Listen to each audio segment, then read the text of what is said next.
Je veux être comme Jésus toute ma vie. Gloire à Jésus. Gloire à Jésus. Alléluia. Quand tu marches là-bas, là-bas, il s'humilia, il s'humilia, il est allé jusqu'à la fin, les pieds de ses disciples. À combien plus fort raisonnement, elle est dans le péché, je voudrais vivre comme Jésus. Shalom, shalom, shalom, bien-aimés. Nous allons bientôt commencer notre programme. Je veux m'effacer comme Jésus. Comme Jésus.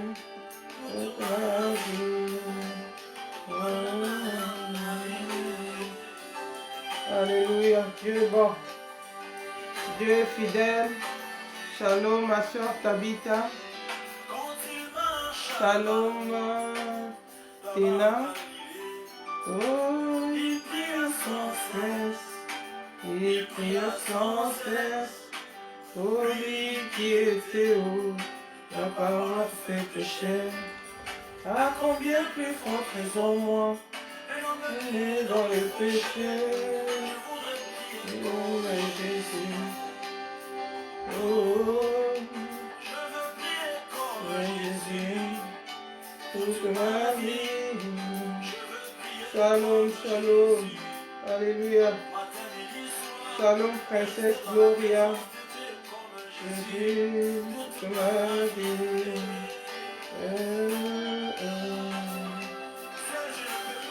Alléluia. Alléluia.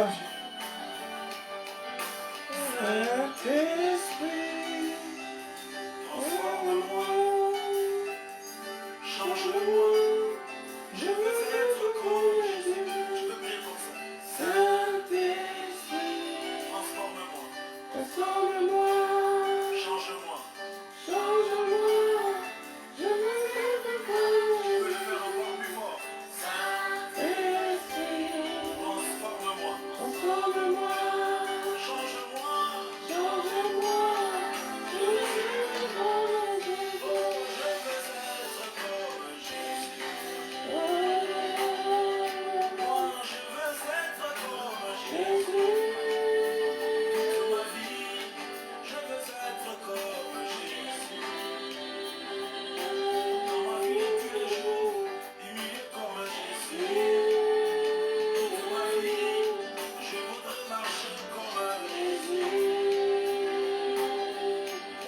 Oh, gloire à Jésus.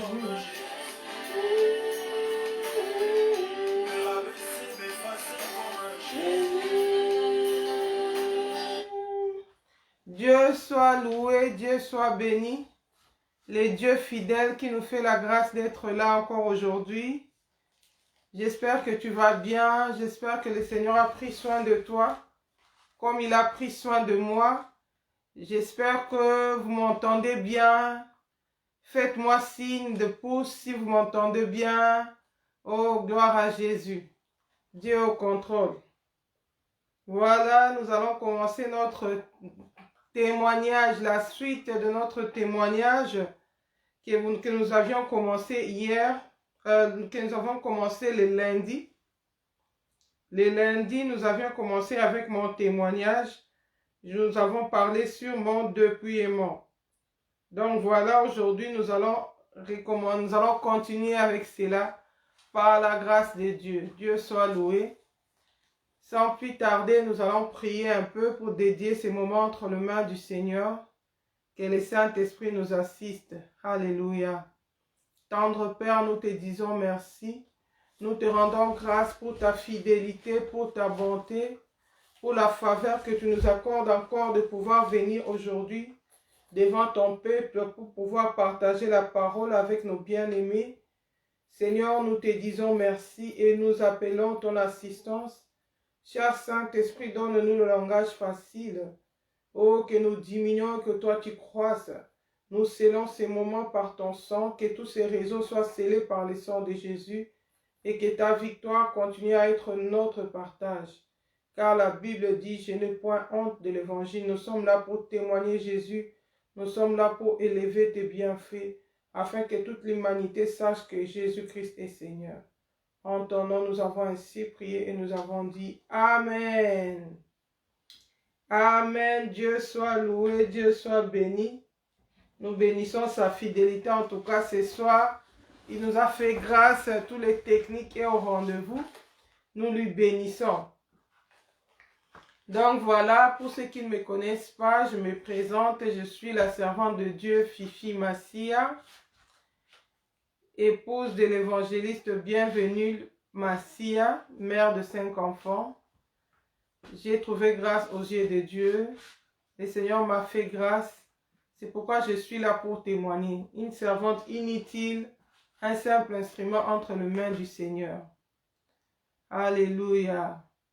Que Dieu soit loué. J'ai toujours les soucis de mon compte. Ah bon. Gloire au Seigneur Dieu Jésus. Voilà, nous voulons continuer avec les témoignages. Pour ceux qui ont vu les titres, j'ai mis aujourd'hui. J'ai écrit comme thème, j'ai écrit ma persécution face au dépouillement. Donc, c'est la deuxième partie de mon témoignage.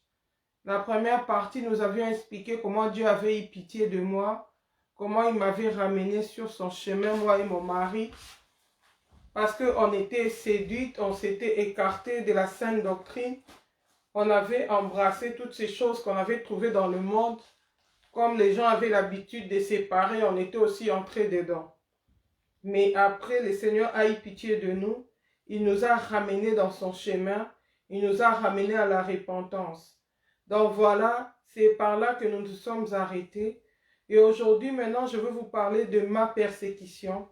Si je peux dire ma persécution ou mes persécutions face à mon dépouillement. Parce que, avant de commencer mon témoignage, je voudrais qu'on lise un verset de la Bible, parce que nous voulons toujours appuyer les témoignages par la parole de Dieu. La Bible dit, tout passera, mais la parole de Dieu ne passera pas. Donc, je vais lire la parole de Dieu dans le livre de 2 Timothée. Je suis dans 2 Timothée, chapitre 3. 2 Timothée, chapitre 3, verset 10. À partir des versets 10, je lis au nom de Jésus. La Bible dit ceci. Pour toi, tu as suivi de près mon enseignement, ma conduite, mes résolutions, ma foi, ma douceur, ma charité, ma constance, mes persécutions, mes souffrances. À quelle souffrance n'ai-je pas été exposé? À Antioche, à Icône, à Lystre? Quelle persécution n'ai-je pas supporté? Et le Seigneur m'a délivré de toutes. Or, tous ceux qui veulent vivre pieusement en Jésus-Christ seront persécutés. Donc là, je vais parler de la persécution. Shalom, ma soeur Sandra, sois bénie. Je vais parler de la persécution qui arrive. Ici, on nous a dit, ici nous avons lu, c'est l'apôtre Paul qui parle de sa vie, de son témoignage. Il dit, il parle à son fils Timothée. Il lui dit, tu connais mon enseignement, de près mon enseignement, tu connais ma conduite, tu connais mes résolutions, tu connais ma foi, ma douceur, ma charité, ma constance. Mais malgré tout ce qu'il avait comme foi, comme douceur, comme charité, comme constante, sa conduite qui était bonne malgré tout ça, la Bible dit, il est passé par des persécutions. Alléluia. Il est passé par des persécutions. Il dit mes persécutions, mes souffrances. Il dit à quelle souffrance n'ai-je pas été exposé à Antioche, à Icône, à Lystre? Quelle persécution n'ai-je pas supporté? J'aime la conclusion. Il dit et le Seigneur m'a délivré de toutes. En tout cas, que le Seigneur soit béni. Donc voilà, quand nous sommes revenus dans le dépouillement, quand nous nous sommes repentis, nous avons compris que on prenait une pente qui amenait vers la perdition, car la Bible dit large et spacieux le chemin qui mène en enfer, mais resserré et étroit est le chemin qui mène au ciel. Donc, quand on a compris cela, on avait pris la décision de dire la vérité à l'église. Alléluia, shalom ma soeur Dorcas Pétéadassa, soit bénie. La Bible dit, comme nous, on a pris conscience que la manière dont on se conduisait, ce n'était pas bien. Il fallait maintenant changer de direction, il fallait se repentir. Je crois, hier, je vous ai dit que on a eu le temps de demander pardon au Seigneur. On a demandé pardon aux enfants parce que j'avais mes filles. Dieu m'a béni avec 4 filles. À l'époque, c'était que 3 filles. La dernière est née dans la sainteté. J'ai expliqué mes filles, je les ai demandé pardon parce que je leur forçais à faire de faux cheveux. Je faisais chaque fois de faux cheveux à mes filles. Je me disais pour que ça prenne longtemps, ça fait 1 mois, comme ça ne me dérange pas. Je les ai demandé pardon. J'ai pris tous leurs pantalons, j'ai jeté. Au niveau de la maison, ça allait encore. On a expliqué les enfants pourquoi on les faisait. Jésus nous a montré que ce qu'on faisait n'est pas bien. Jésus n'aime pas ça. Ah, mais maman, en tout cas, mes enfants ont suivi. J'avais un peu eu des difficultés avec ma grande. J'avais eu des difficultés avec ma grande. À l'époque, elle était dans l'âge de la puberté. C'était 13 ans. Donc 12 à 13 ans, c'était un peu difficile. Quand elle est allée raconter à ses amis à l'école comment ça se passait et tout ça, ils ont commencé à l'inciter un peu.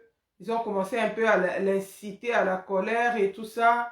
J'ai été même convoquée à l'école ma fille. Parce que sous prétexte que ma fille faisait des signaux de détresse. Vous savez tous en Occident, quand ils remarquent quelque chose avec l'enfant, le diable aime bien se glisser là-dedans.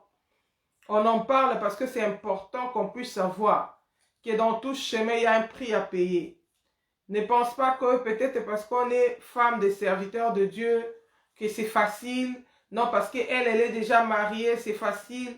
Non, dans chaque chose, il y a un prix à payer. Là, je vous partage mon témoignage. Comment ça s'est passé avec moi. Alléluia. Au niveau, shalom, maman Inès, sois bénie. Au niveau de ma famille, d'abord, dans ma maison, le morceau le plus dur, c'était ma fille. Ma fille aînée. Elle aimait beaucoup les pantalons. Et on les a expliqué qu'ils ne pouvaient plus porter des pantalons. Donc, moi, j'aime bien les pantalons. Maman a pris tous les pantalons qu'elle avait achetés, jetés. J'ai jeté dans la poubelle. J'ai remplacé par d'autres habits. Au début, elle n'aimait pas ces habits-là. Elles étaient habituées avec des courtes jupes, avec des collants ou les pantalons. Donc, maintenant, il fallait changer les looks. Il fallait des longues jupes.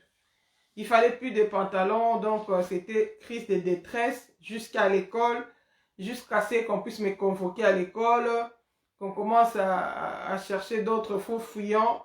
Mais le vrai problème, c'était, et un de maîtresses a glissé, et puis vous aussi, votre doctrine, c'est un peu trop sévère, l'habillement, c'est un peu compliqué.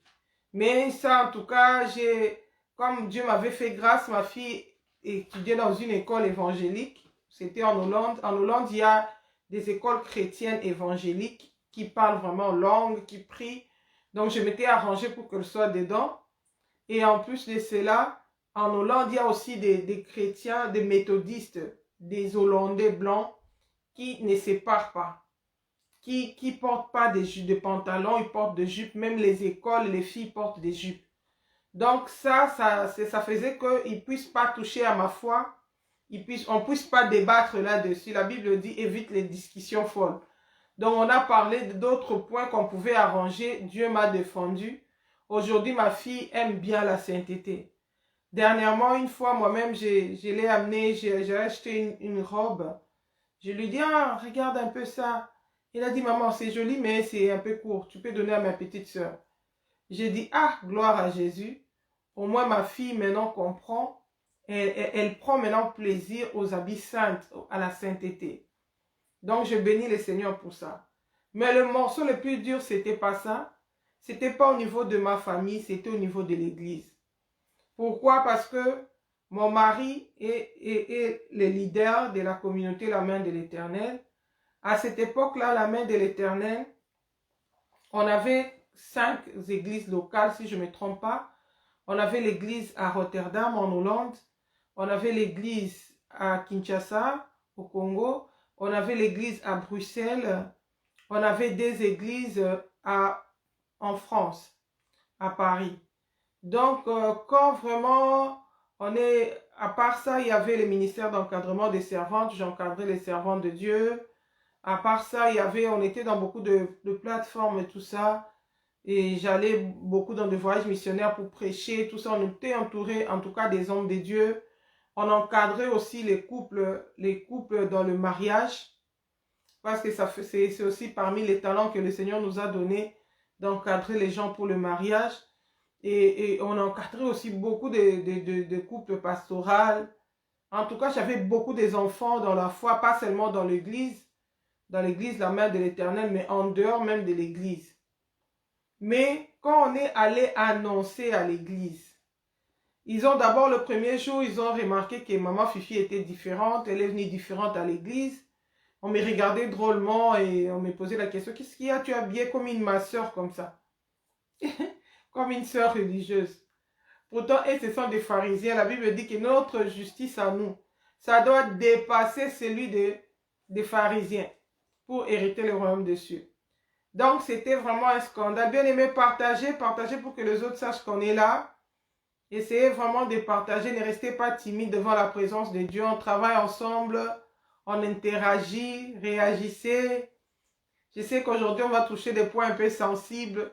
Que le Saint-Esprit nous fasse grâce. Alléluia. Donc voilà, fais signe aux autres pour qu'ils sachent qu'on est là. Ce sont des sujets, des fois on ne trouve pas l'occasion d'en parler, ça nous étouffe, ça meurt en nous. Mais c'est important de partager ça, ça va aider quelqu'un qui passe peut-être par des persécutions, qui croyait que s'il vient dans la sainteté, ça serait facile. Et quand il commence à remarquer qu'il y a des combats, il s'effraie un peu, commence à se refroidir, tout ça. Qu'il entende les témoignages des autres, ça va l'édifier. La Bible dit ces choses leur sont arrivées pour nous servir d'exemple. Mon témoignage m'est arrivé pour te servir toi d'exemple aussi. Donc voilà. Et quand nous sommes allés annoncer à l'église, c'était terrible. C'était vraiment terrible. Les combats sont allés dans tous les sens. On a tout entendu. Vraiment, on était des parents qui étaient considérés les enfants. J'avais beaucoup d'enfants dans la foi. On m'appelait maman, maman. Il y en a même qui s'inclinaient même pour me saluer. Partout quand j'allais en mission, je me promenais avec des cortèges, des missionnaires. J'avais toujours des gens à côté de moi. En tout cas, on était bien entourés. Mais au jour au lendemain, mon monde s'est effondré. Tout le monde ne voulait plus de maman Fifi. Pourquoi? Parce que ces messages-là, c'est trop dur. C'est trop dur, c'est quoi ça? On a entendu dans tous les sens. Il y en a qui m'accusaient, qui disaient que c'est moi qui avais amené ces messages-là parce que papa, c'est un homme. Lui, il ne connaît pas les histoires des maquillages. C'est seulement maman Fifi. D'autres qui accusaient Shalom, femme, lève-toi, Shalom, ma soeur, c'est Shekina Kafer. Il y en a qui accusaient mon mari, qui nous taxaient des sectes, qui disaient qu'on est entré dans les sectes. Il y en a qui disaient qu'on est entré dans la magie. Ça allait dans tous les sens, ça allait dans tous les sens.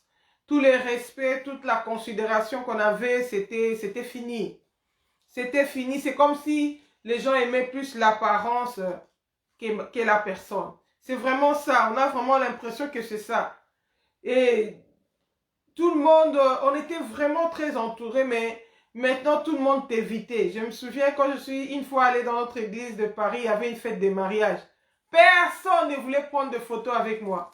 Parce que j'avais mes cheveux à la naturelle, j'avais pas de parure sur moi, et en plus fête des mariages. Comprenez mon émotion. Donc c'était catastrophique. C'était dans tous les sens. Les gens commençaient à se fâcher. Les gens commençaient à quitter l'église. Comme ça, on a perdu l'église, on était resté petit. Et il y en a qui partaient calmement, il y en a qui partaient en parlant, il y en a qui influençaient, qui appelaient les autres. Je me souviens quand on a expliqué l'église de Rotterdam parce que c'était le siège. On n'était même pas encore arrivé à Paris que les téléphones étaient déjà arrivés à Paris. On avait déjà dit n'importe quoi. Pour que le cœur ne soit même pas prêt à nous recevoir. Je me souviens quand on allait les expliquer, ils ont dit mais ce que nous on avait entendu c'était plus grave que ça. Donc c'est pour vous dire que nous avions payé les prix. Ce n'était pas facile. Ce n'était pas facile. C'était les rejets, c'était les insultes, c'était tout. Et même mes enfants à la maison étaient choqués. Je me souviens ma fille aînée qui commençait, mais maman, pourquoi ils se comportent comme ça? Des gens que tu as aimés, tu t'es sacrifié pour eux. Tu nous as toujours sacrifiés pour les fidèles. Parce que j'étais plus que servant de Dieu. Je faisais office de tout. Vous savez, surtout en Europe, ici, souvent les parents ne sont pas là. La famille peut-être est restée en Afrique. Je faisais tout. J'ai joué la maman, j'ai joué la grande, la mamie, j'ai joué la sage-femme. Quand mes enfants dans la foi allaient accoucher, c'est moi qui allais dans les maternités. J'étais connue dans presque toutes les maternités de la ville de Rotterdam. J'étais là, je me donnais. Mais mon monde était effondré. C'était les rejets. Je me suis retrouvée seule avec ma famille. Ce n'était pas facile. C'était vraiment compliqué. Mais le Seigneur nous a dit, tenez ferme. Ce n'est pas à vous d'aller vers eux, c'est à eux de revenir vers toi. Je vais te dire, si tu as tu as pris la décision de marcher dans la sainteté, de marcher pieusement, sache qu'il y aura des persécutions. Ça, il ne faut pas qu'on se voile la face. Pourquoi? Parce que le diable veut que tout le monde aille en enfer. Ne crois pas que le diable va te laisser tranquille. Vis seulement ta vie, ta sainteté. Moi, je ne m'occupe pas de toi comme tu ne t'occupes pas de moi. Non. Satan ne te laissera pas tranquille. Parce que tu seras la cible de l'ennemi. Parce que lui, il veut que tout le monde puisse finir la course en enfer avec lui. Alors tu seras sujet à beaucoup de combats. C'est pourquoi il te faut, pendant ces moments-là, la Bible dit, autant difficile les sages c'était. Premier conseil, garde silence, l'Éternel combattra pour toi. Deuxième conseil, c'est le moment pour toi d'évacuer à la prière. Bien-aimé, on a été passé par des moments difficiles. Mais malgré ça, à cette époque, malgré qu'on avait toutes ces églises-là, mais il nous arrivait, notre vie sociale n'était pas stable. Malgré tous les sacrifices, des fois pour nouer les 2 bouts de mois, c'était difficile. Et le peu qu'on avait, on devait même investir ça pour payer les loyers de l'église, pour faire tout ça, tous ces sacrifices. Mais quand on est arrivé dans ces moments-là, le Seigneur nous avait dit, je vais vous retrancher et puis je vais vous multiplier après. C'était devenu difficile. Et les gens disent, hey, on va voir qu'est-ce qu'ils vont devenir. Il y en a même qui ont eu l'audace de venir réclamer les instruments. Tu vois comment on est à l'église comme ça? Vous achetez les instruments, vous contribuez, les gens donnent des offrandes. Ils sont même venus réclamer des offrandes, des instruments qu'ils avaient mis à l'église. Donc on était scandalisés jusqu'à un point, il n'y avait que Jésus-Christ pour penser nos cœurs. Mais on tenait ferme. Au fur et à mesure, on allait dans la présence de Dieu. Je bénis en tout cas le Seigneur pour mon mari. Heureusement que j'avais écouté le Seigneur pour m'engager. Heureusement qu'il aime le Seigneur, que moi aussi j'aime le Seigneur. Parce que nous avons été un, nous étions prêts à payer les prix. Je sais que c'est difficile, surtout quand tu as un partenaire qui est non affermi. Ce n'est pas possible, mais je te dis que c'est possible avec Jésus-Christ. Tout est possible à celui qui croit. Dieu est capable d'incliner, la Bible dit, il incline même le cœur de roi. Il dispose favorablement à notre égard même nos ennemis, quand il approuve les voies d'un homme. Les persécutions peuvent venir. C'est pourquoi Jésus disait, il exhortait à ses disciples, quand il voulait affronter la mort, il leur disait, veillez et priez de peur de tomber en tentation. Pourquoi? Parce que quand les épreuves viennent comme ça, c'est pendant ces moments-là que tu dois être dans la prière. C'est pendant ces moments-là que tu dois t'approcher de la présence de Dieu. Et si tu vas dans la présence de Dieu, ça sera pendant ces moments que le Seigneur va aussi te tailler. C'est pendant ces moments que le Seigneur aussi va se révéler davantage dans ta vie. Bien-aimé, quand Israël traversait son désert, il venait de l'Égypte, il traversait son désert pour aller à Canaan. Parce qu'avant d'aller à Canaan, on passe toujours par le désert, par les persécutions, par les humiliations. La présence de Dieu était manifeste. C'est ce qui faisait leur force. La Bible dit que Dieu marchait avec la colonne de nuée la journée. Le soir, colonne de feu. La présence de Dieu était là. Bien-aimé, si tu passes par des persécutions, saisis ces moments pour entrer encore en profondeur. Quand les hommes te rejettent, fais de l'Éternel ton ami. Fais de l'Éternel ton appui. Bien-aimé, ce n'était pas facile. Le Seigneur nous a brisé, nous a enseigné. Aujourd'hui, je bénis le Seigneur. Aujourd'hui, j'aime ces moments de brisement parce que ça m'a rapproché encore davantage du Seigneur. Le Seigneur nous a dit, votre mission, c'est fini en Hollande. Allez en Belgique. Nous sommes sortis, nous sommes venus en Belgique. Hey! Quand on venait en Belgique, les gens se moquaient de nous. C'était vraiment comme David, Absalom se lève contre lui. Les Chiméis commencent à les maudire, jeter du sable. Voilà, Dieu ferait tomber sur vous la méchanceté de ton... Pourtant, David n'était pas méchant. David craignait le Seigneur. Il s'est retrouvé dans la vallée de l'ombre de la mort. Dans des moments d'humiliation, ses propres enfants se sont levés contre lui. Nous avons vécu cela. Dieu nous dit, votre mission est finie en Hollande, en Belgique. Pendant que nous, on obéissait à la voix de Dieu, d'autres personnes se moquaient de nous. Les groupes de pasteurs, parce qu'on était toujours entourés. Les groupes de servants de Dieu qui m'invitaient partout. Maintenant, puisque en Hollande, comme Dieu nous avait élevés, notre parole pesait dans la nation, on était écoutés. Maintenant, il fallait nous salir pour que les gens ne puissent pas nous suivre. On était devenus les sujets de prédication des églises. Parce que les gens, mais pasteur bienvenu, on les connaît, c'est un homme de Dieu qui est sérieux, Dieu est avec lui, mais qu'est-ce qu'il dit? Qu'est-ce qu'il nous raconte là? Mais vous ne nous parlez pas de ça, c'est quoi, c'est comment? Maintenant, il fallait nous salir. On commençait à nous prêcher dans les églises. Et il y a même les hommes de Dieu qui avaient le courage de nous dire, qui s'est moqué de nous, qui disait, vous avez gâté votre ministère. Dieu vous avait levé, vous avez donné un nom dans ces pays. Shalom, cri des sentinelles, sois béni. Dieu vous avait donné un nom dans ces pays. Regardez comment vous avez gâté votre témoignage. Comment vous avez gâté votre ministère. Si vous continuez avec cette prédication-là, de la sainteté, la repentance, vous allez vous appauvrir. Vous allez souffrir. Personne ne va vous soutenir. Même les groupes des serviteurs de Dieu nous ont rejetés. Parce qu'on a choisi de dire la vérité. On nous critiquait. Regarde, maintenant, ils sont malheureux. Regarde, ils ont fui la Hollande. Parce que ça ne va plus dans leur vie. Regarde comment ils sont. Oh, bien-aimés. Des fois, le Seigneur, tu sais, le Seigneur, s'il veut nous élever, il nous prend dans la poussière pour nous élever. Peut-être tu étais dans ces niveaux-là. Il va te ramener en bas. Pour que quand il va faire dans ta vie, que tout le monde reconnaisse la main de Dieu. Alléluia. Je voudrais encourager une personne qui passe par les brisements. Les brisements, ce n'est pas les derniers mots de Dieu. C'est un passage. Si tu as accepté la sainteté, si tu souffres réellement, non comme meurtrier, mais tu souffres parce que tu as accepté de vivre pieusement comme on a lu ici dans 2 Timothée, sache que tu finiras par un chant de gloire. Paul a dit, de toutes ces persécutions, Dieu m'en a délivré. Bien-aimé, aujourd'hui, je peux témoigner que Dieu nous a délivrés de toutes ces persécutions. On descendait en flèche. Le Seigneur nous a menés par terre. Il a commencé à nous tailler. Bien-aimé, quand nous sommes arrivés en Belgique, c'était compliqué. Pour avoir même, shalom maman Marie, shalom ma soeur Evelyne, pour avoir même l'endroit pour être avec les enfants, c'était compliqué. C'était compliqué, c'était compliqué. Finalement, on a pu louer une maison.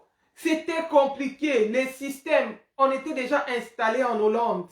J'ai maîtrisé la langue néerlandaise. J'avais toutes les possibilités pour m'épanouir. Mes enfants étudiaient. Moi-même, j'étudiais aussi. Je pouvais vraiment avoir une vie stable en Hollande. J'avais la nationalité hollandaise. Donc, les portes étaient ouvertes. Mais c'est à ces moments-là que le Seigneur a dit, abandonne et tout. Quand nous sommes venus en Belgique, le Seigneur nous a mis, on a cherché la maison là où on avait les gens de notre communauté. Le Seigneur n'a pas permis qu'on trouve une maison là-bas. jusqu'à ce que le Seigneur nous amène dans un coin où on était seul. Et dans ces coins-là, le Seigneur nous a menés là-bas pour nous tailler. Le Seigneur a commencé à remettre de l'ordre dans notre vie. Nous, on pensait que c'était seulement le dépouillement. Le Seigneur commençait à nous parler même sur la foi. Bien-aimé, le Seigneur m'a enseigné. Il me dit, Fifi, même ta foi, tu dois augmenter, tu dois améliorer ta foi. Pourquoi? Parce que tu commençais à mettre ta foi dans le système de ton pays. Alléluia. Dans le système de ton pays. J'étais dans mon pays, j'étais en Hollande. Je savais chaque le 20, on va me payer mon argent. Chaque date, j'aurai ceci.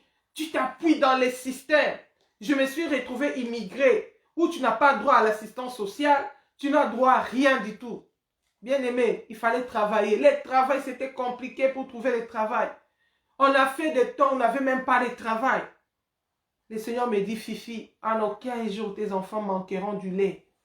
C'est moi qui te brise. C'est moi qui te taille. Tu avais pris certaines habitudes avec le christianisme moderne qui doit tomber. Tu avais pris... Le Seigneur m'a ramené à la foi authentique. Je disais au Seigneur, Seigneur, ça arrive aussi de passer dans le désert avec 5 enfants. 5 enfants en Europe. Les déserts en Afrique, même si j'ai rien, je reste là. En Europe, même si tu n'as rien, les factures ne font pas attendre. Les factures vont continuer à tomber. Je fais comment avec ces enfants? Aujourd'hui, je peux témoigner que Dieu est fidèle. Alléluia. Dieu est bon. Sa fidélité dira toujours. Il est un Dieu fidèle. Nous avons vu la fidélité de Dieu. Il y avait quand même certaines sœurs qui nous soutenaient, qui étaient dans la sainteté aussi avec nous, qui payaient les prix avec nous. Il arrivait qu'il y a des sœurs qui viennent, qui nous apportent peut-être de quoi nourrir les enfants, les déjeuner. Et en tout cas, j'ai béni ma sœur, femme, lève-toi, je peux témoigner. Elle nous a été d'un grand soutien pendant cette période-là. Il y a beaucoup de bien-aimés ici. Il y a des mamans Marlène, il y a beaucoup de bien-aimés. Le Seigneur nous a soutenus. Le Seigneur a pris soin de nous. Quand il a trouvé que le moment était arrivé, on a compris les leçons. Il a cassé, il a brisé notre orgueil. Il a changé notre façon. Vraiment, on était devenu comme Paul qui pouvait dire ces choses qui étaient de moi de gain, je les regarde maintenant comme une perte. Bien-aimé, dans le monde, on cherche la gloire, on cherche la renommée. Mais nous, on avait la gloire, on avait la renommée, on a jeté ça par terre. On a choisi Jésus. On a choisi l'humiliation de Christ. Alléluia. Parce qu'on avait atteint la maturité. La Bible dit, Moïse devenu grand, préféra être traité comme esclave avec ses frères, plutôt que d'être appelé le fils de la fille du Pharaon. Parce qu'il avait les yeux fixés vers la récompense qui est éternelle. Il a aimé l'opprobre de Christ. Il a accepté l'humiliation de Christ. Ma façon de voir les choses a changé. Tout a changé. Toutes ces choses qui étaient de valeur pour moi, je les ai regardées comme une perte. J'ai dit, Jésus, toi seul, toi ou rien au monde. Le Seigneur nous a soutenus. Le Seigneur a renforcé l'unité dans la prière. L'amour, l'entente avec les enfants. Le Seigneur a fortifié ça. Nous sommes devenus solides. Le Seigneur a commencé à nous fortifier. Et après cela, le Seigneur nous a remboursé toutes les années. Les années que les sauterelles, les Gaza avaient remboursé. Quand on était en Hollande, on avait des difficultés malgré qu'on avait 5 églises. On avait beaucoup de difficultés même financièrement. Mais en Belgique, quand on a accepté de tout perdre pour Jésus, il nous a relevés. Le Seigneur nous a bénis avec des voitures. Le Seigneur nous a bénis avec une maison. On a acheté une maison en Belgique. Bien aimé, c'est des vanités. Mais c'est pour montrer la fidélité de Dieu. Parce que là encore, le Seigneur est en train de nous envoyer en mission au Congo. Je ne panique plus pour le bien matériel parce que je sais comment Dieu nous a donné ça. Il est capable de le faire. Je ne m'accroche plus au système, mais je m'accroche à Jésus. Je peux maintenant vivre une foi authentique. Je peux maintenant témoigner que j'ai compté sur le Seigneur. Et le Seigneur a pris soin de moi. Il est fidèle. Alléluia. Que son nom soit loué, que son nom soit béni. Paul a dit, de toutes les persécutions, Dieu m'a délivré. Je voudrais te dire, toi qui passes par les persécutions. Il y a une de mes soeurs qui m'a écrit, elle a dit, moi, mon mari est prêt de divorcer.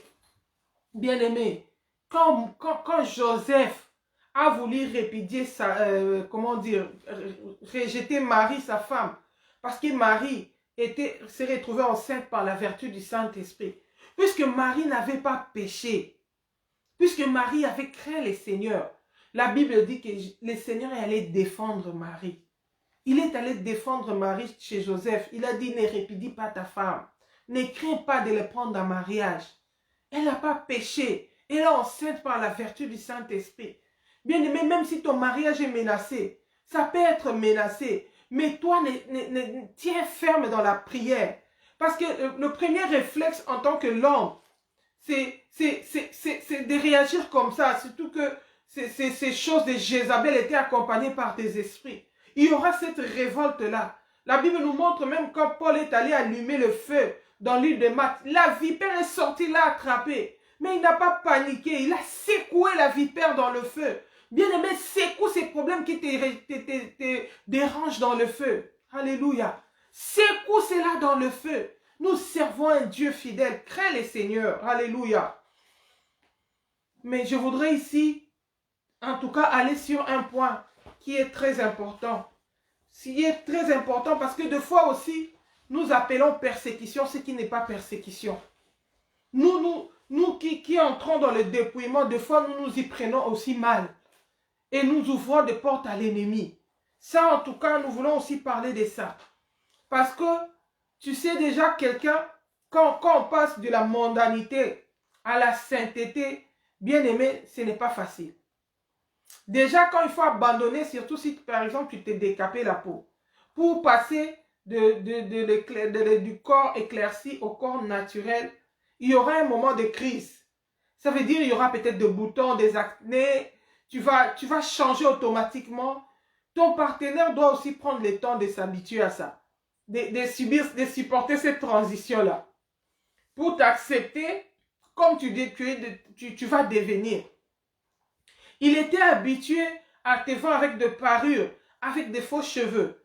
Maintenant, tu n'as plus ça. Il doit s'habituer à ça.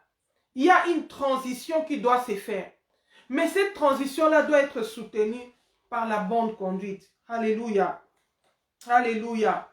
Je voudrais un peu qu'on lise un peu Tite chapitre 2.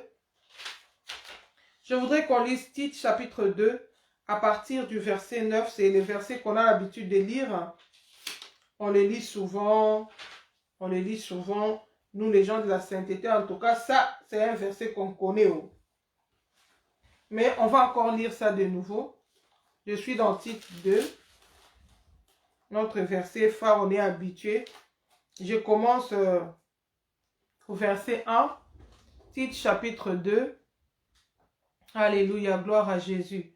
La Bible dit ceci. Pour toi, dis les choses qui sont conformes à la sainte doctrine. Les choses qui sont conformes à la sainte doctrine. Dis que le vieillard doivent être sobres, honnêtes, modérés, saints, dans la foi, dans la charité, dans la patience. Ça, c'est les vieillards. Ce n'est pas ce qui nous intéresse aujourd'hui. Nous parlons de la femme qui s'est dépouillée. Le verset 3. Dit que les femmes âgées doivent aussi avoir l'extérieur qui convient à la sainteté. Ça veut dire que toi qui es âgé, toi qui es une femme âgée, ton extérieur doit aussi être conforme à la sainteté. C'est pourquoi on parle de dépouillement. Notre extérieur doit refléter la sainteté. C'est comme ça qu'on s'est dépouillé. C'est comme ça qu'on a enlevé les idoles, les artifices de Jézabel. La Bible dit qu'ils doivent aussi avoir l'extérieur qui convient à la sainteté, n'être ni médisante. Hein? La bouche qui parle trop, qui parle des mal des gens. Tu es dépouillé, mais ta bouche là, ça fait toujours sortir des venins. Si ton mari revient du travail, il entre à la maison, tu lui dis une phrase, ça lui donne envie de ressortir encore. Mais tu es dépouillé. Là, tu deviens hypocrite, tu deviens un tombeau blanchi. Souvenez-vous, ce qui soutient les mariages, ce n'est pas les parures extérieures. 1 Pierre 3 nous montre ça. C'est la conduite qui fait asseoir le mariage. Parce que la Bible dit, ayez non cette parure extérieure qui consiste dans le mèche, dans le tout ça, mais dans le faux cheveux, mais ayez la parure intérieure, incorruptible et cachée. C'est cette parure intérieure qui soutient les mariages. Alors quand on se dépouille, ça doit être accompagné de tout ça. La Bible dit ici, ni être médisante, la bouche là, on doit bien gérer ça, ni adonner au vin. Tu as enlevé seulement les habits, mais tu prends encore l'alcool. Surtout les Africains, tu pourras panacher. Les gens de la France. Un peu de vin. Non. La Bible dit qu'elles doivent donner des bonnes instructions. Ici, là, on est en train de donner des bonnes instructions. On parle de la parole de Dieu. Alléluia. Dans quel but? On dit ceci. Dans le but d'apprendre aux jeunes femmes à aimer leur mari et leurs enfants. Bien-aimé, tu t'es dépouillé, tu es dans la sainteté. Tu dois aussi apprendre à aimer ton mari et tes enfants. Tu dois apprendre à aimer. La Bible dit à être retenu, chaste, occupé aux soins domestiques. Comment tu aimes ton mari? Tu es retenu, tu es chaste, tu es occupé aux soins domestiques, tu es bonne. La bonté. Tu es soumise à ton mari. Pourquoi? Pour que la parole de Dieu ne soit pas blasphémée. Bien-aimé, ici c'est important qu'on en parle. Parce que déjà, tu es dépouillé. Tu sais, quand on enseignait les maris, souvent on remarquait quoi? Beaucoup des hommes, ils sont infidèles pendant la période de grossesse de la femme. Vous savez pourquoi? Parce que la femme, quand on est grosse, il y a les masques de grossesse. La bonté diminue, Shalom Wandi. Déjà, la beauté diminue quand on est enceinte. Soit les nez, ça gonfle, soit les visages, ça devient, si c'est comment, on ne supporte plus les odeurs, on est trop. Il y a même qui n'arrivent même pas à se laver quand ils sont enceintes. Et déjà, quand le ventre devient trop gros, là, c'est compliqué même. Pour aller avec son mari sur les lits. Et pendant cette période, beaucoup d'hommes qui ne sont pas mûrs dans la foi tombent dans l'impudicité. C'est seulement pour nous donner un exemple. Maintenant, toi qui étais dans le parure, tu as quitté cette beauté satanique-là. Et quand on a quitté cette beauté satanique-là, on avait des fois des calvities. Moi, en tout cas, quand j'ai quitté, j'ai commencé avec ma calvitie-là. J'avais ma calvitie au-dedans de mes cheveux. Heureusement pour moi, je m'éclaircissais pas la peau, malgré que le lait que je mettais avait de l'hydroquinone. Donc, ma transition n'a pas été vraiment très difficile. Au niveau de la teinture de ma peau. Parce que je ne forçais pas ma peau. Mais j'avais quand même un peu le temps de chercher, quand même, de trouver ce lait-là de beauté qui est sans hydroquinone. Il y avait une transition, il y avait un tâtonnement. Tu vas déjà sombrir un peu. Le temps que la couche de ta vraie peau ressorte naturellement, il y a une transition là, ça fâche un peu. Je me souviens une soeur qui disait, quand elle disait, qu'est-ce que tu as à ton visage? Non, il y a des petits boutons. Non, c'est le soleil. Mais non, mais c'est parce qu'elle s'est décapée tellement la peau, elle est entrée dans la sainteté, mais la transition là, c'était terrible. Alléluia. Est-ce que j'aide une soeur? Alléluia. Encouragez-moi par vos j'aime. Je sais que c'est très important d'en parler. On dit quoi? On dit que la femme qui est âgée doit apprendre à la jeune femme à aimer son mari. Bien aimé, aimer son mari, c'est très important. C'est ce qui va faire que le mari va te soutenir dans cet état. C'est ce qui va faire que le mari ne va pas te rejeter. Mais le problème, c'est que des fois, nous entrons dans la sainteté en désordre. S'il faut que je le dise. Aujourd'hui, vous savez, le diable est tellement risé. Le diable est tellement risé. Il est en train d'ajouter un fardeau que Dieu n'a pas donné. Avant que je parle de ce que je vais dire, lisons un peu la parole de Dieu. Nous allons lire dans 2 Jean chapitre 1, verset 8 à 10. 2 Jean chapitre 1, verset 8 à 10.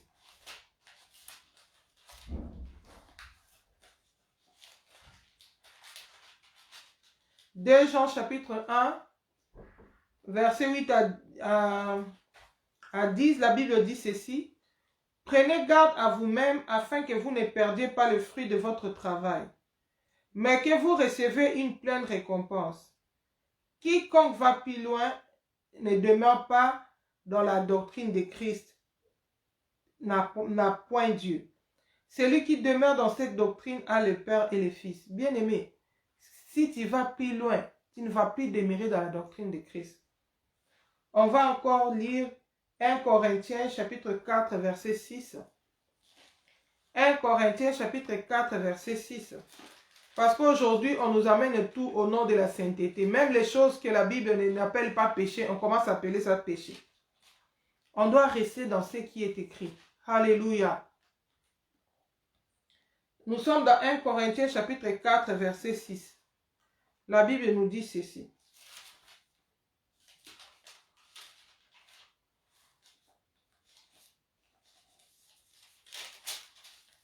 « 1 Corinthiens chapitre 4 verset 6. C'est à cause de vous, frères, que j'ai fait de ces choses une application à ma personne et à celle d'Apollos, afin que vous appreniez à nos personnes à ne pas aller au-delà de ce qui est écrit, et que nul de vous ne conçoive de l'orgueil en faveur de l'un contre l'autre. » On nous dit ici quoi? De ne pas aller au-delà de ce qui est écrit. Nous devons rester dans la parole de Dieu. Bien-aimés, vous savez cette histoire de la sainteté, tellement le Seigneur a passé par des révélations pour réveiller l'église qui était endormie, l'église qui était dans le sommeil spirituel. Le Seigneur est allé faire même des expériences avec des enfants de Dieu. Les autres, ils ont même goûté à la mort, ils sont revenus à la vie pour remettre les enfants de Dieu dans le droit chemin. Les diables aussi s'est infiltré. Il passe aussi par des révélations pour séduire le peuple de Dieu. Il passe aussi par des révélations pour ajouter un fardeau que Dieu n'a pas mis. C'est pourquoi la Bible nous exhorte de ne pas aller au-delà de ce qui est écrit. Nous devons rester dans ce qui est écrit. Que quelqu'un ne vienne pas te dire, parce qu'aujourd'hui on entend tout au nom de la sainteté. Alléluia. Tu ne peux même plus toucher ton mari. Si tu touches ton mari, c'est un péché.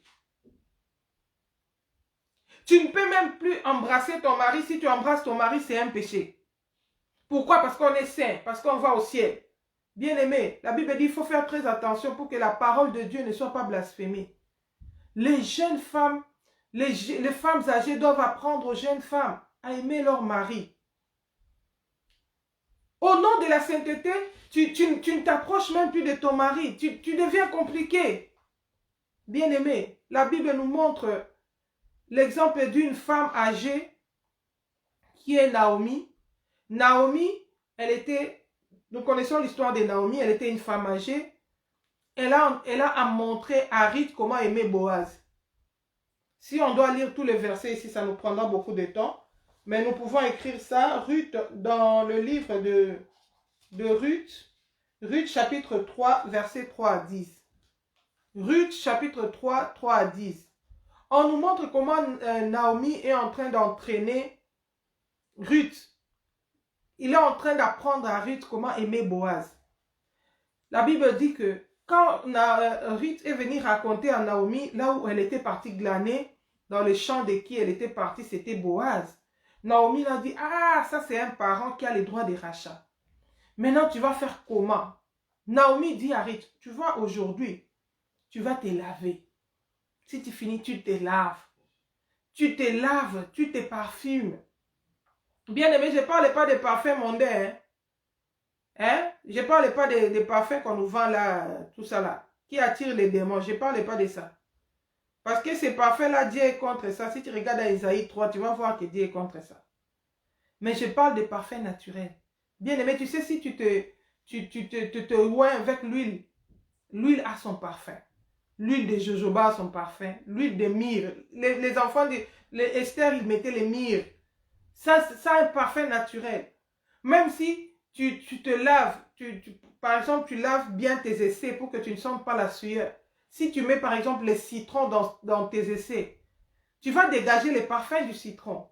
Deux fois même quand on fait des gâteaux, on parfume cela avec le citron. Ça va sentir bon, ça va sentir le citron. On voit même dans les supermarchés, il y a des produits de nettoyage où ils mettent l'odeur du citron. C'est un parfum naturel. Alléluia. Que Dieu a créé. Je ne parle pas des sataniques là où on met des démons dessus, on fait des incantations. Mais il lui dit, sois propre, lave-toi. Alléluia. Tu te laves, tu t'oins Et tu vas dormir. Là où Boaz va dormir, regarde là où il va dormir. Tu vas dormir à côté de ses pieds. La Bible nous montre que quand Boaz a eu froid, il a eu un frisson dans la nuit. Il a senti, il a eu un frisson, il s'est réveillé. Oh, il a vu une femme à ses pieds. Alléluia, j'aimerais lire ces versets-là. Parce que des fois, quand on parle de choses, on commence à taxer tout péché. Même ce qui n'est pas péché. Et il y a même beaucoup de sœurs qui sont devenues frigides comme ça. Ils sont devenus frigides. Les maris ne peuvent même plus s'approcher de lui. Ils ne peuvent même plus faire l'amour avec son mari parce que c'est un péché. Bien-aimé, on dit quand tu te comportes comme ça, la parole de Dieu sera blasphémée. Tu livres ton mari à l'impudicité. Et demain, tu vas venir pleurer, tu vas dire non, je suis persécuté, mon mariage est persécuté, le diable. Non, tu manques de la sagesse. La Bible dit la femme insensée renverse sa maison de ses propres mains. Il faut faire attention. Il faut faire, comment dire, la part des choses. Ne pas aller au-delà de ce qui est écrit. Ne pas appeler ces péchés ce que Dieu n'appelle pas péché. Lisons en tout cas Ici, on nous parle que la jeune femme qui aime son mari, il est dans la sainte doctrine. Hein? Les choses qui sont conformes à la sainte doctrine. Les jeunes femmes doivent aimer leur mari. Ils doivent apprendre à aimer leur mari. Déjà, tu es dans la transition, c'est compliqué. L'amour aussi, tu ne sais pas donner. La douceur aussi, tu ne sais pas donner. Mais le mari va trouver ailleurs. Tu l'exposes à l'impudicité. Beaucoup de maris ne se convertissent pas. Ils commencent à haïr la sainteté. Pourquoi? Parce que nous, les sœurs qui nous sanctifions, nous les présentons mal la sainteté. Déjà, tu viens au lit, tu sens la sueur. Tu sens la sueur. Les maris, ils changent les nez comme ça. Même s'il avait l'envie, il se retourne. Vous vous donnez le dos. Il va chercher à se satisfaire dehors. Et des fois, ici, il ne va pas dehors. Il peut aller dans la masturbation. Ça ouvre des portes à l'ennemi. Le lit conjugal devient souillé. C'est comme ça que tu as enlevé les Brésiliennes pour que les maris de nuit ne viennent pas. Maintenant, ils vont venir parce qu'il y a la masturbation. Ils vont venir parce qu'il y a l'insatisfaction sexuelle. Ils vont venir parce qu'il n'y a plus l'amour entre vous deux. Ça ouvre des portes à l'ennemi. Or, la Bible dit que l'homme et la femme ne peuvent pas se priver. Alléluia. Lisons d'abord Ruth 3, 3 à 10. Je ne vais pas tout lire, je vais lire les versets qui m'intéressent. Comment la réaction de Boaz. Parce que quand on parle de ça, d'autres gens ils trouvent que c'est un péché. On ne peut pas parler d'aimer son mari. On est saint, on va au ciel. Alléluia. 3, 3 à 10. Je vais lire à partir du verset 8. La Bible dit ceci. Au milieu de la nuit, cet homme eut une frayeur. Il se pencha, et voici une femme était couchée à ses pieds. Il dit, qui es-tu? Elle répondit, je suis Ruth, ta servante. Étends ton aile sur ta servante, car tu as droit de rachat. Et il dit, sois bénie de l'Éternel, ma fille. Ces derniers traits témoignent encore plus en ta faveur que les premiers, car tu n'as pas recherché des jeunes gens, pauvres ou riches. Boaz a béni Ruth. L'acte que Ruth avait posé, alléluia, c'était l'acte d'amour. C'était l'acte qui montre qu'elle aimait le mari. C'était pas n'importe quel acte. Et la personne qui lui a montré comment procéder, c'était Naomi. Déjà, Ruth avait une bonne réputation. Elle avait une bonne conduite. Quand tu vas regarder, tu vas regarder quand Boaz avait parlé à Ruth. Il a dit, ah, mais comment j'ai trouvé grâce auprès de toi, moi qui suis une étrangère. Boaz lui avait dit quoi? Boaz lui a dit, j'ai entendu ton témoignage. Comment tu as été bonne. Alléluia. La Bible dit,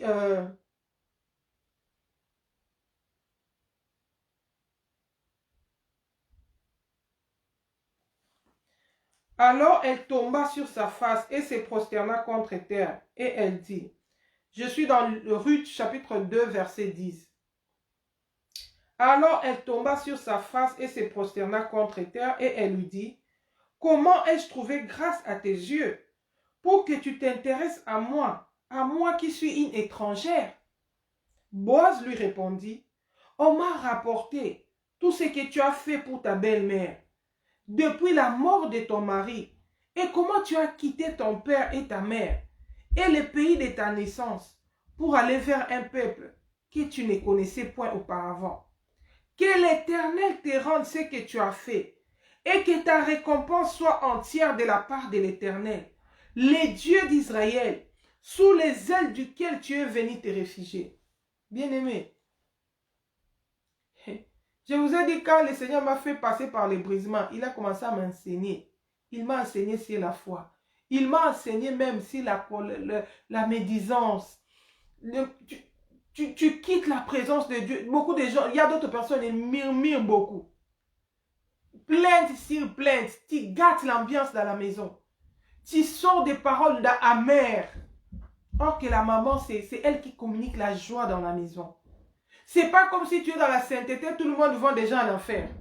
Tous ces gens qui ne sont pas dans la sainteté, tu deviens méchant, tu deviens agressif. Tu agresses même ton mari.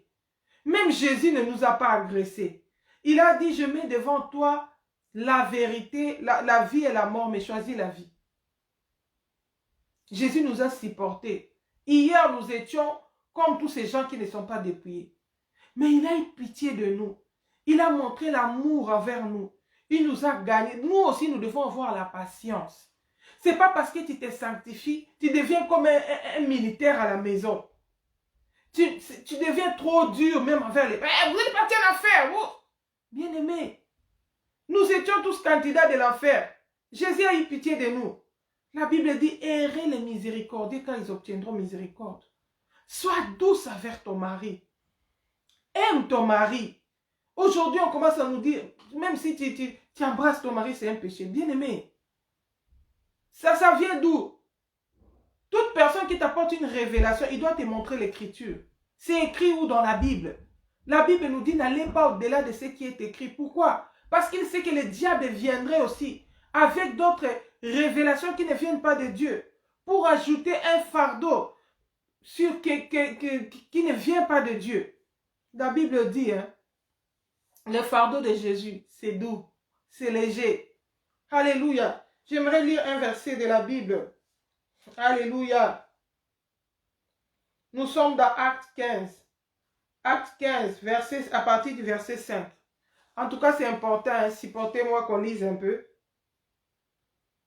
Qu'on lise un peu. J'ai l'impression que ma montre là ne fonctionne pas bien. Je dois avoir la notion de l'heure. Ah! Voilà. Nous allons lire Acte 15. Acte 15, verset 5. Acte des apôtres, verset 5. Acte chapitre 15, verset 5.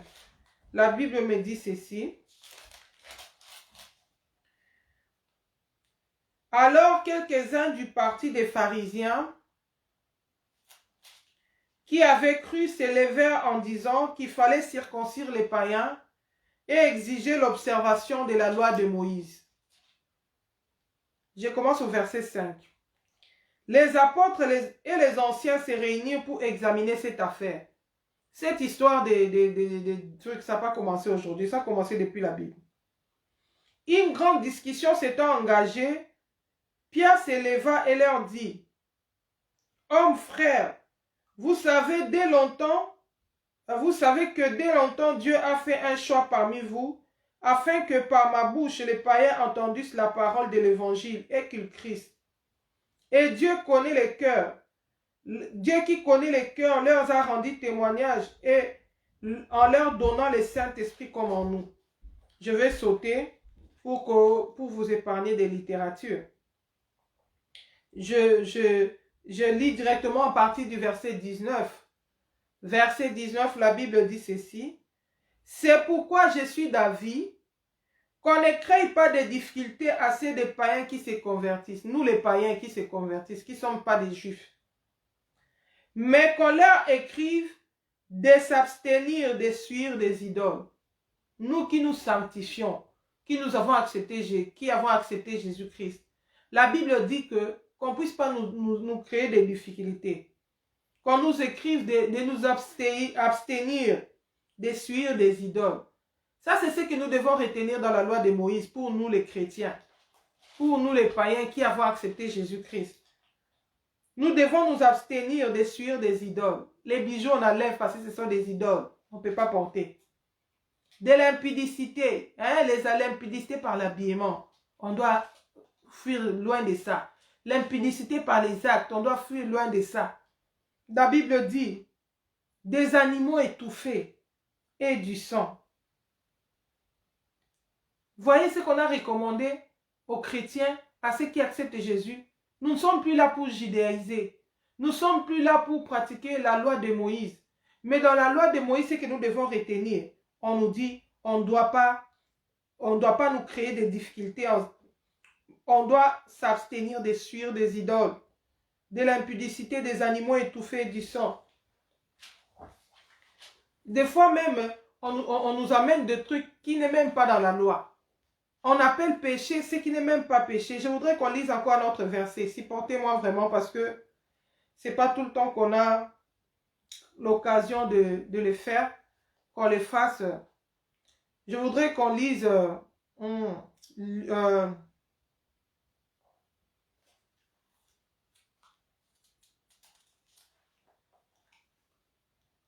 je voudrais qu'on lise un verset où on dit, on nous demande de ne pas tenter le Seigneur, de ne pas tenter le Seigneur. Pourquoi on veut mettre un fardeau sur les chrétiens que eux-mêmes les juifs n'ont pas pu supporter, hein? Qui n'ont même pas pu supporter. Je vais voir dans le verset 22. Acte 15, je vais voir dans le verset 22. La Bible dit ceci.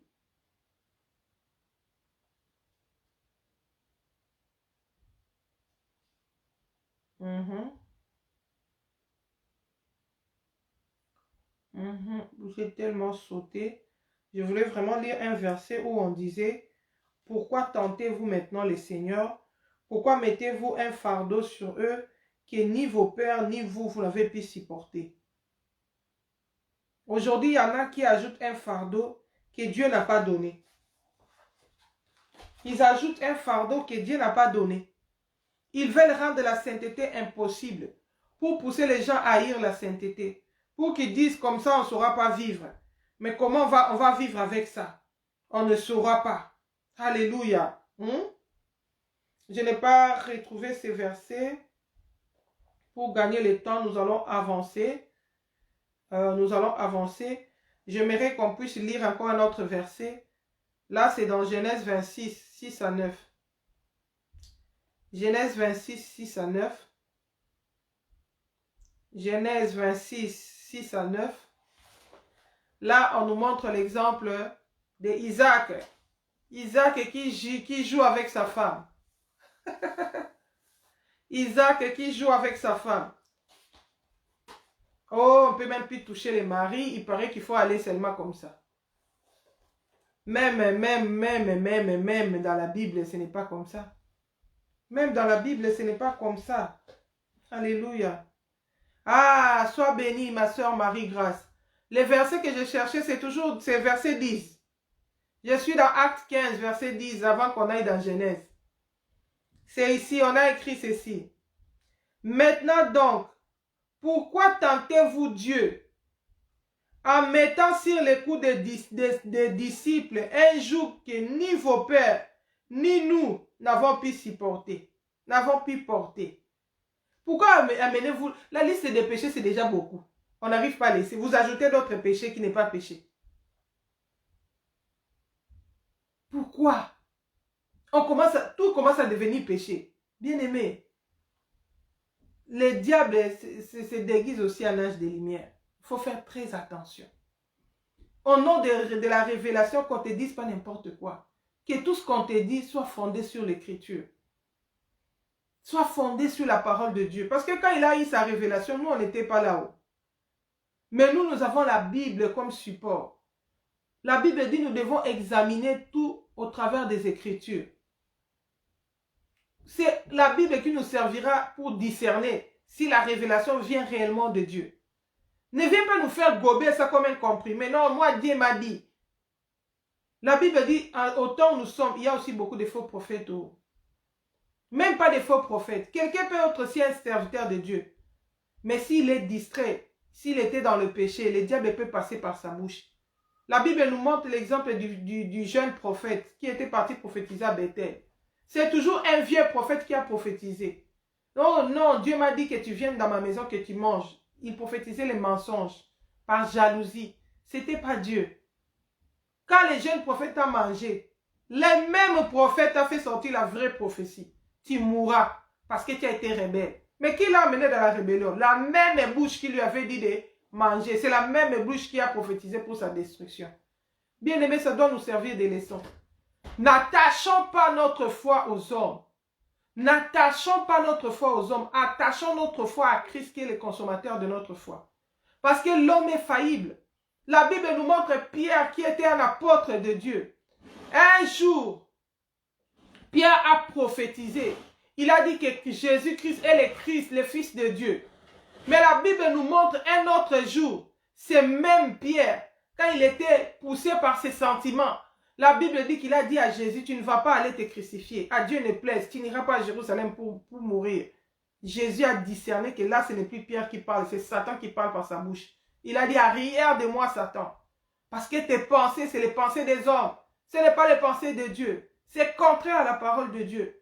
Bien aimé, il faut faire très attention. La Bible nous montre, il y a même une servante qui prophétisait dans la Bible, mais elle était animée par l'esprit de Python. Aujourd'hui, le diable s'infiltre tellement dans ces histoires de révélation pour mettre un joug, un fardeau que Dieu n'a pas mis. C'est comme ça que les convertis maintenant ont peur de la sanctification. Ils ont peur de venir au Seigneur. C'est comme ça que les maris n'aiment plus la sanctification. Ah, votre sanctification, oh! Pour lui, c'est les choses qui amènent les troubles dans sa famille. Or que la sanctification n'amène pas les troubles. La sanctification bénit les couples. La sanctification bénit le foyer. Alléluia. La sanctification restaure le foyer. Assis-toi là-bas. La sanctification restaure le foyer. Ça sanctifie les lits. Ça mène la bénédiction du Seigneur. Le diable est bouté hors de nos foyers au travers de la sanctification. Quand on se dépouille, il y a la restauration même dans les couples, même dans les lits conjugales. Tout est sous la bénédiction du Seigneur parce que les portes sont fermées. Lisons Genèse. Olines, reste là-bas. Mamadou live. Yeah. Excusez-moi, c'est l'enfant qui s'est réveillé. Donc, je disais Genèse 26. Genèse 26, 6 à 9. Genèse 26, 6 à 9. On nous montre là-bas que Isaac, quand il est allé, il avait peur pour sa femme. Il disait que Rebecca, c'était sa sœur. Mais comment on a su que c'était sa femme? On a découvert quand ils étaient en train de jouer. Alléluia. Genèse 26. Tu peux jouer avec ton mari. Tu peux t'amuser, ce n'est pas un péché. Ça prépare même la fête. Parce que si la fête n'est pas préparée, on va même se blesser. Parce que la femme, il faut qu'elle soit préparée pour qu'elle se lubrifie. Pour que son corps se prépare à recevoir son mari. Son mari aussi doit se préparer pour qu'il soit dans un état où il peut pénétrer sa femme. Mais s'il n'y a pas de préparation, vous venez comme des robots. Il n'y aura pas de plaisir. Il n'y aura pas de satisfaction. L'ennemi va prendre place. Alléluia. Ces choses sont conformes à la sainte doctrine. La Bible dit qu'on apprend nos jeunes femmes à aimer leur mari. Genèse 26, 6 à 9. Oh, que je tarde à trouver ce verset. Je lis au nom de Jésus-Christ. Isaac resta à Guérar. Lorsque les gens du lieu faisaient des questions sur sa femme, il disait c'est ma sœur, car il craignait en disant ma femme que les gens du lieu ne lui tuassent, parce que Rebecca était belle de figure. Comme son séjour s'est prolongé, il arriva qu'Abimelech, roi des Philistins, regarda par la fenêtre, vit Isaac qui plaisantait avec Rebecca sa femme. Abimelech fit appeler Isaac et dit, certainement c'est ta femme. Alléluia. Il a compris. Pourquoi? Parce qu'il faisait des jeux particuliers. Les jeux de papa et de maman. Ne deviens pas comme une bois là, comme si c'est quoi. Non, c'est tout péché, non. Lisons encore les derniers versets. La suite prochainement par la grâce de Dieu. Les derniers versets, nous allons lire dans Proverbes. Proverbes 5, versets 18 à 20.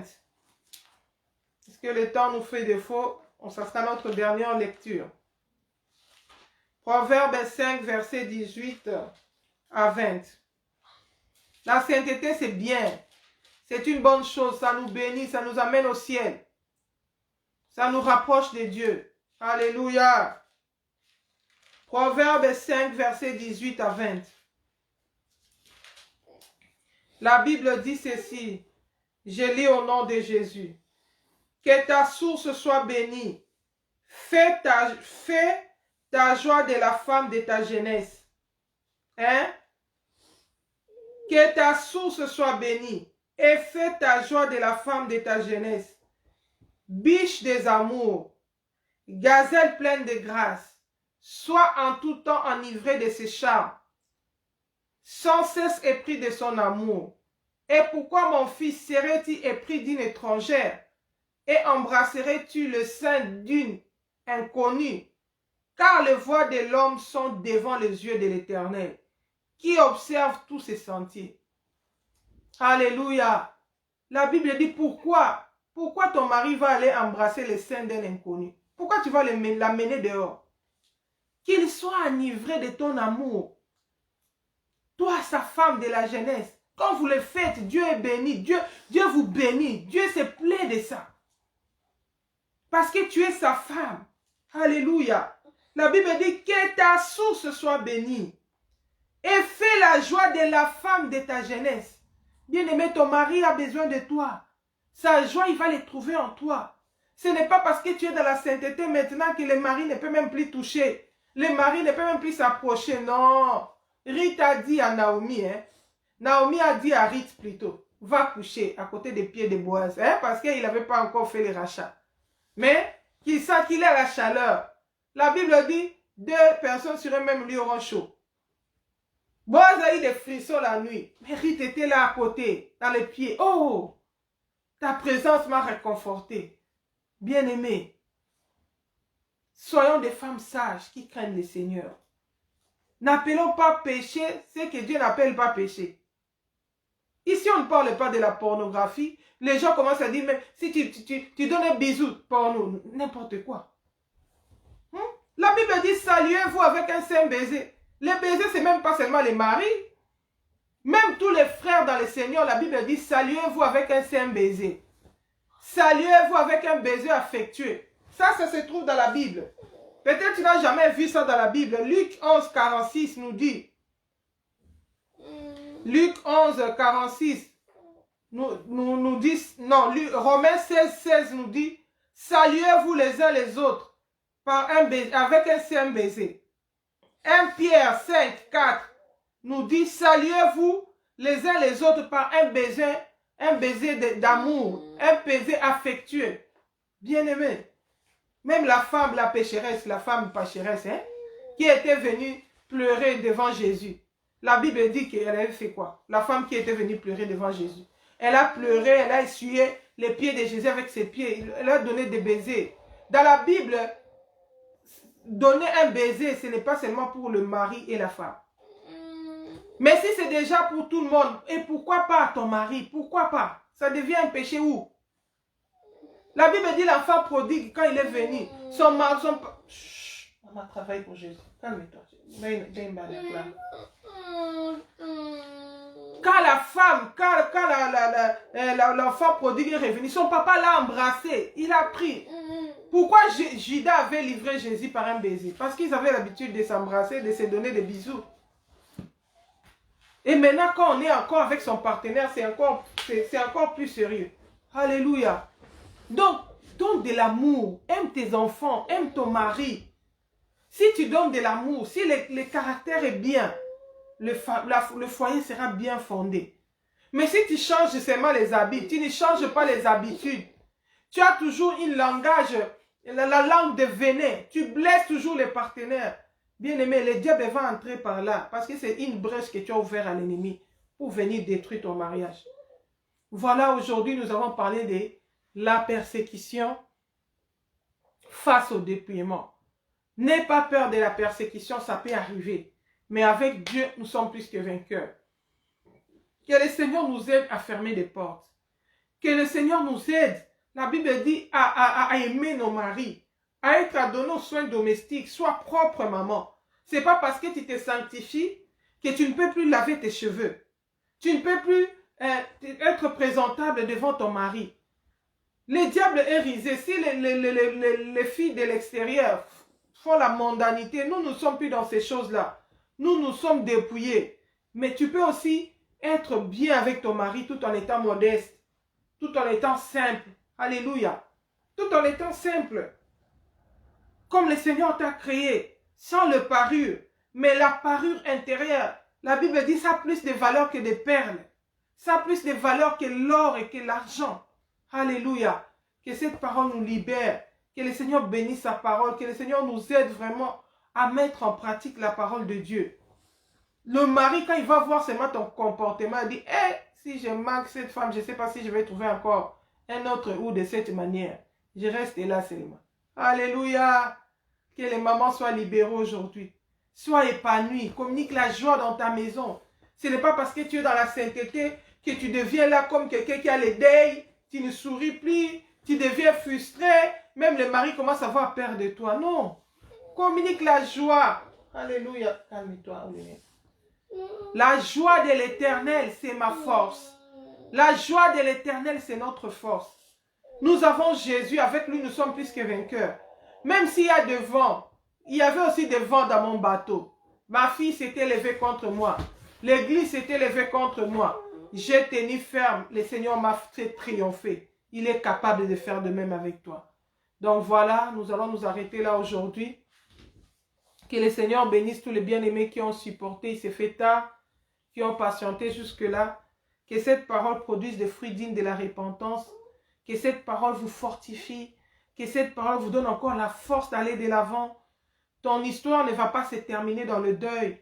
Ça ne va pas se terminer dans le pleur. Tu vas terminer avec un cantique de joie.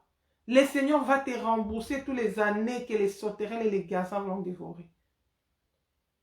Oh, que le Seigneur soit béni. Voilà, c'était mon témoignage. Le témoignage de mon dépouillement. En tout cas, nous allons nous arrêter là pour aujourd'hui. Nous allons finir sans finir. Si vous voulez suivre Maman Fifi, je crois qu'aujourd'hui, j'ai pu mettre mes coordonnées au-dessus là. Mon compte Facebook, c'est Ministère d'Encadrement des Servantes. La chaîne YouTube, c'est Pasteur Bienvenue Massia. Là, il y a les vidéos de Maman Fifi. Il y a les vidéos que nous avons l'habitude de faire. D'habitude, chaque samedi avec les comptes Facebook Ministère d'Encadrement des Servantes. Que le Seigneur nous bénisse. Est-ce que nous pouvons lui dire merci pour la parole? Est-ce que nous pouvons tous élever nos voix? Nous pouvons écrire même nos prières, lui dire merci. Si tu as été béni, dis merci au Seigneur. Dis au Seigneur de nous aider. Prions, disons-lui merci et demandons l'aide du Seigneur parce que c'est un défi. Nous devons montrer au monde que la sainteté, c'est bien. Avec Jésus, il fait beau vivre et nous allons au ciel. Nous l'aimons. Alléluia, prions. Oh Seigneur, nous te disons merci, nous te rendons grâce. Nous bénissons ta fidélité, toi qui as rendu possible ce programme. Nous bénissons ta servante que tu as touchée, Maman Marlène, pour que nous puissions venir dans cette plateforme, les Vierges Sages, pour pouvoir témoigner, pour pouvoir donner notre témoignage, pour édifier encore les autres, pour bénir encore les enfants de Dieu. Seigneur, nous savons que nous connaissons à partie. Nous savons que nous ne sommes pas meilleurs, mais nous avons voulu seulement partager le peu de connaissances que tu nous as donné pour gagner une âme, pour aider quelqu'un qui passe par des moments compliqués, pour aider quelqu'un qui passe par des moments difficiles. Seigneur, je scelle ta parole par ton sang, ô Éternel et Dieu, que cette parole soit scellée par le sang, que le Saint-Esprit de Dieu nous aide, Seigneur, à marcher dans l'obéissance de ta parole, que le Saint-Esprit de Dieu nous aide à fermer les portes où par lesquelles l'ennemi est entré pour détruire nos foyers. Communique-nous la joie selon que la parole dit. Soyez toujours joyeux. Saint-Esprit, répand ton esprit de joie dans nos cœurs. Que nous puissions être joyeuses, que nous puissions rayonner. Parce que nous avons le Saint-Esprit, parce que nous sommes des filles de Sion, parce que nous allons au ciel, nous t'aimons et nous t'appartenons. Que toute la gloire et l'adoration te reviennent. Au nom de Jésus-Christ, nous avons ainsi prié et nous disons Amen. Dieu soit loué, on acclame le Seigneur, on acclame le Seigneur. Soyez bénis, que le Seigneur vous bénisse. Si le Seigneur nous fait grâce, on aura l'occasion de se retrouver encore. Passez une bonne nuit avec Jésus, je vous aime beaucoup. Persévérons, souvenez-vous, celui qui persévérera jusqu'à la fin, celui-là sera sauvé. Je crois et je crois fermement qu'un jour nous allons chanter Alléluia au ciel ensemble. Nous verrons le Seigneur et il nous consolera. Soyez bénis, bye bye, je vous aime beaucoup, bye bye.